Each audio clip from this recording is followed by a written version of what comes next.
जय हिंद दोस्तों, मैं शुभम आप सभी का स्वागत करता हूं आपके अपने YouTube channel HD dream institute में। जैसा कि आपको पहले ही पता है कि परसों से ही ऐसा सुनने में आ रहा है कि यूपी पुलिस कांस्टेबल का जो पेपर है वो लीक हो चुका है। यूपी पुलिस कांस्टेबल का जो पेपर था वो हमारा लीक हो चुका है। अब इसके आगे हमें करना क्या है? पेपर तो लीक हो गया, अब इस बात में कितनी सच्चाई है और ये कितनी अफवाह है, ये बात आज हम इसके बारे में चर्चा करने वाले हैं। अगर पेपर लीक हुआ तो किसकी गलती है? क्या शासन इसका जिम्मेदार है या बच्चे इसके जिम्मेदार हैं या बच्चों के माँ बाप जो पेरेंट्स?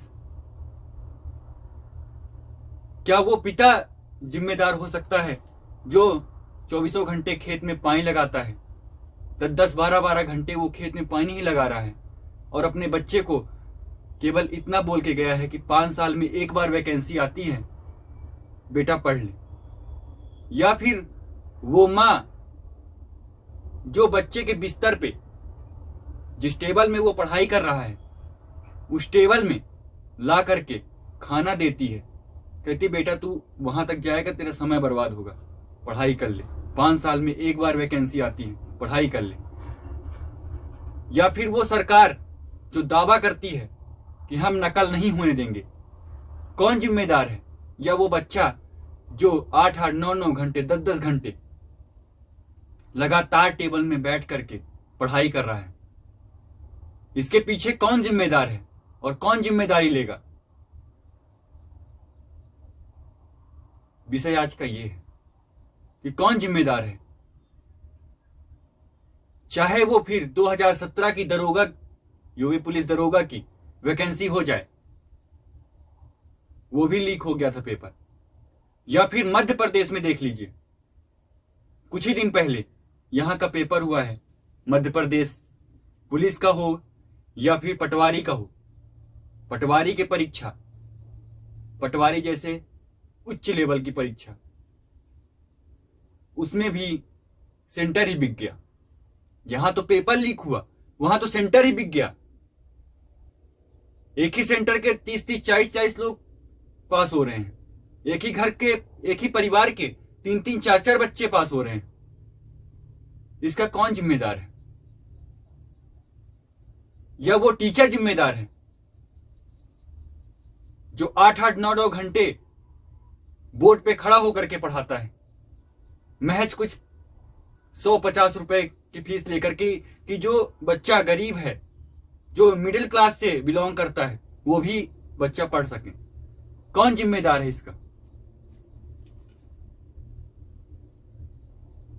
यूपी पुलिस दरोगा भी आपका 2017 में लीक हो गया पेपर।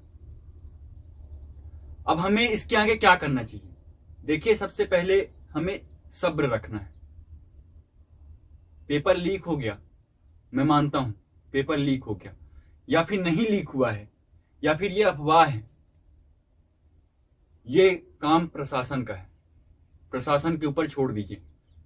जो आप कर सकते हैं उस पर ध्यान दीजिए। आप अगर आप ये सोच करके बैठ जाओगे कि हमको पढ़ना ही नहीं है, या आप ये सोच करके धरना प्रदर्शन में जाकर के बैठ जाते हो कि मैं धरना प्रदर्शन करूंगा, मैं दोबारा री एग्जाम करवाऊंगा, तो ये भी गलत है।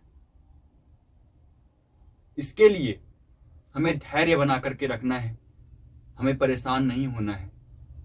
हमें पहले जो प्रोसेस है शुरू से लेकर के अंत तक के प्रोसेस को हमें फॉलो करना है। सबसे पहला काम है हमारा धैर्य बनाना। अगर हम ही चल देंगे धरना प्रदर्शन करने के लिए, अगर स्टूडेंट ही धरना प्रदर्शन करेगा, तो फिर इस देश में इससे बड़ी विडंबना कुछ नहीं हो सकती कि यहाँ का युवा जाकर के धरना प्रदर्शन कर रहा है नौकरी के लिए। 5 साल में एक बार वैकेंसी आती है, 5 साल में केवल एक बार वैकेंसी आती है, और उसमें भी अगर धांधली हो जाए तो इससे बड़ी इस देश की विडंबना कुछ नहीं हो सकती। अब आप सेंट्रल लेवल के एग्जाम को देख लो, सेंट्रल लेवल के एग्जाम में तो ऐसा कुछ नहीं देखने के लिए मिलता। एसएससी भी एग्जाम करवाती है, रेलवे भी एग्जाम करवाती है, कई सारे यूपीएससी है, वहां तो नहीं ऐसी प्रॉब्लम आ रही है। ये प्रॉब्लम स्टेट के एग्जाम में ही क्यों आती है? चाहे वो मध्य प्रदेश हो, उत्तर प्रदेश हो, झारखंड हो या कर्नाटक हो या फिर बिहार हो, कोई भी राज्य हो, सारे राज्य में यही दिक्कत देखने के लिए मिलती है कि पेपर लीक हो गया। कोई एक उत्तर प्रदेश ही नहीं है कि उत्तर प्रदेश है केवल उत्तर प्रदेश को ही बोलो, हर राज्य में ऐसी प्रॉब्लम आती ही आती है। इससे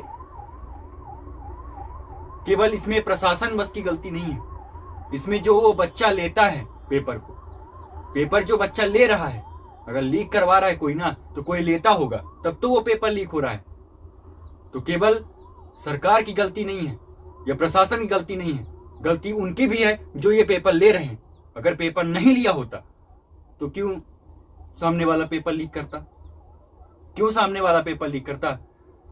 अब बस हमारा ये दायित्व है दोस्तों कि हम चुपचाप से कुछ दिन शांत होकर के बैठें और इंतजार करें।